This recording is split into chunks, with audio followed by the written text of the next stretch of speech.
All right, the problem that I decided to do for you is problem 67 from your homework. In that problem, it says to use a of t is going to be negative 32 feet per second or per second squared. If you've had physics, then you probably are familiar with the number 9.8 meters per second squared. If you convert meters per second squared to feet per second squared, it's approximately 32. So that's where that number comes from. If you look at problems 71 through 74, they use negative 9.8 instead to use the meters instead of the feet. Anyway, what you're going to do is, we talked before about how if you have the position equation and you take the derivative of it, the derivative of the position equation is the velocity equation. And then if you take the velocity equation and take its derivative is equal to the acceleration equation.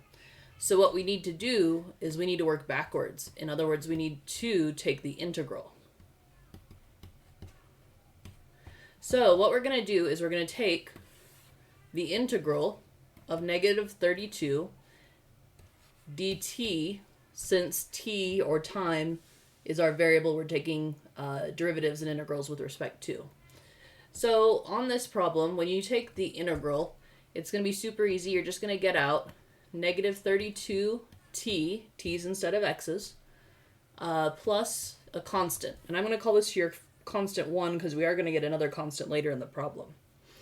And this is going to be our velocity equation.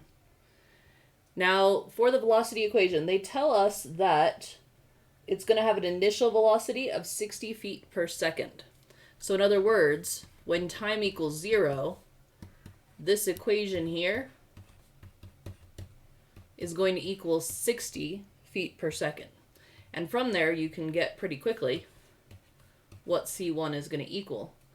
So we get the equation for V of t is going to equal negative 32t plus 60.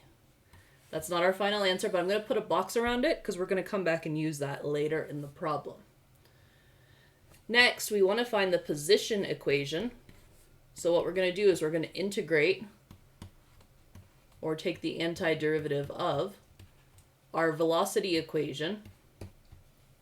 And when we do that, we're going to get negative 32 t squared, and remember, whatever that power is, you're going to divide by that and your coefficient out in front. 60 doesn't have a t, so it gets a t.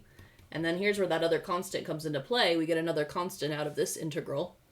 And we're told in the problem that it's thrown upward from a height of 6 feet. So that means the initial height was 6 feet. So your time equals 0. We're at 6 feet tall. Let's see, I'm going to go ahead and simplify that negative 32 over 2 to negative 16. And again, this is at time equals 0 that I'm using to solve for C2. So I can plug in t's equals 0. And because the other things cancel out, we end up getting that that's your C2 value.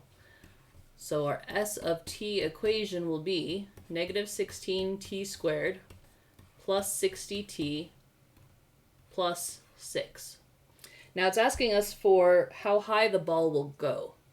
Now, in projectile motion, and if you've had physics, you might be a little more comfortable with this idea. In projectile motion, when you throw something up and it follows a parabolic path, this position here, and this is all based on your height, it's not your x value, it's your y values. Your height here, you're going to have a velocity equal to 0 feet per second. Well, sorry, not squared, just feet per second. Because your velocity in the y direction is 0. It's going to actually stop very briefly once it gets to the top. So what we're going to do here is we're going to use that fact to figure out how much time has passed for it to get to this top location. So we're going to go back to our velocity equation, which the velocity equation, again, I put the box around it, was negative 32t plus 60.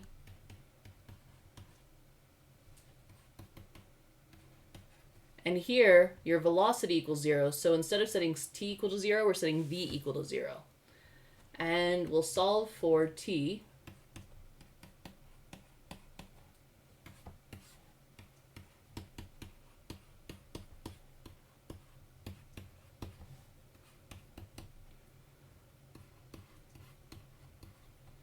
And let's see, I know that we can divide each of those by 4.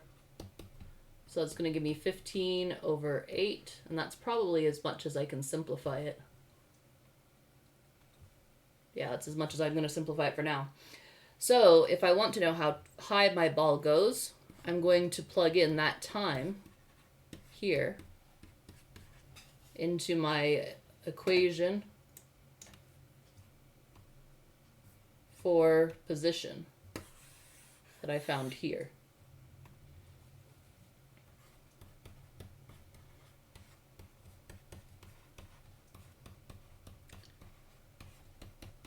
And at this point, I'm going to grab a calculator.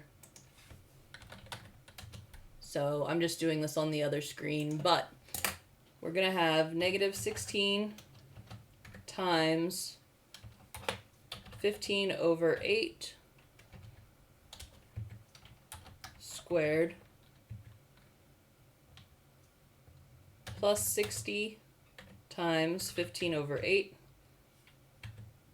plus 6.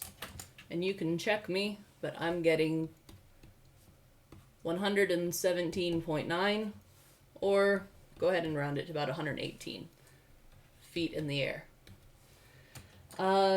If you have any questions, let me know, but that shows you how to do this. On the next problem, you're going to do the same thing, but it's using symbols instead of numbers, but to just show symbolically why your C1 and C2 values are, what the book is predicting they are. And let me know if you have any issues.